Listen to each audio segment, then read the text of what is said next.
César dormía. Su cuerpo permanecía tendido en el lecho con una sábana de lino echada sobre la espalda, como si estuviera haciendo la siesta después del baño. La túnica de Amón permanecía olvidada en el suelo tras haber cumplido su propósito. Adiviné por su respiración que dormía. Su ancha espalda subía y bajaba muy despacio, expuesta a una daga si yo hubiera ocultado alguna. Pompeyo había sido asesinado por la traición de Ptolomeo, y sin embargo, César dormía profundamente a merced de otra Ptolomeo. Pero me había calibrado bien. No solo yo jamás le haría daño, sino que hubiera matado a cualquiera que lo hubiera intentado. Me pasé mucho rato incorporada en la cama, contemplándole y escuchándole respirar y moverse en su sueño. Me sentía profundamente unida a él. Tras haber hecho el amor, y cuando mi corazón ya latía a un ritmo normal, y el ardor del momento había dado paso a una fría vigilancia, no le vi como un romano en abstracto, ni siquiera como el famoso conquistador Julio César, sino como un hombre solitario, un exiliado como yo. Bajo la mortecina luz de la lámpara distinguía los perfiles de su espalda, las pequeñas protuberancias de su columna vertebral bajo la carne, e incluso algunas cicatrices. Había vivido una existencia muy dura en los últimos años, largos meses de campaña, encabezando los ataques de sus soldados medio muertos de hambre contra su antiguo cuñado, convertido posteriormente en enemigo.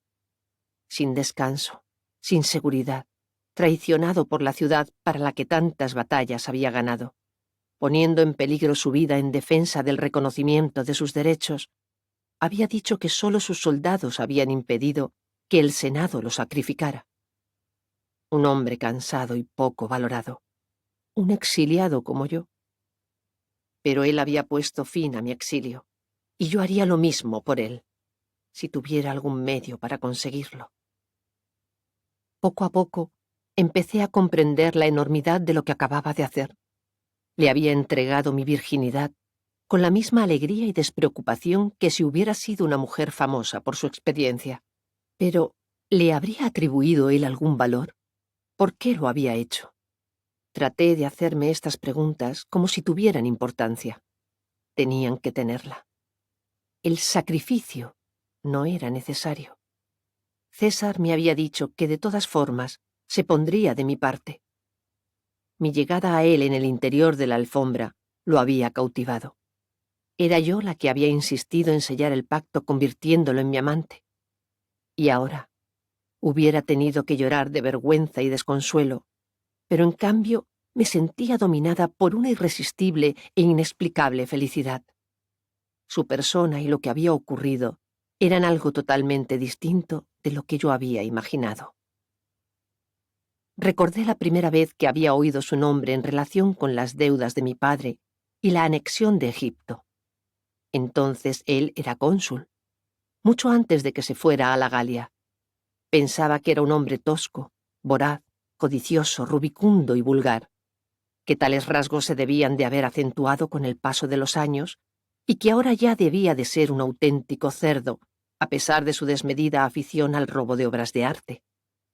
Pensaba que su comportamiento en la cama no se hubiera podido calificar de hacer el amor. Sería violento y bestial, siendo como era un rudo soldado. Nadie me había preparado para aquel hombre tan rebosante de vitalidad, y sin embargo tan cortés y refinado.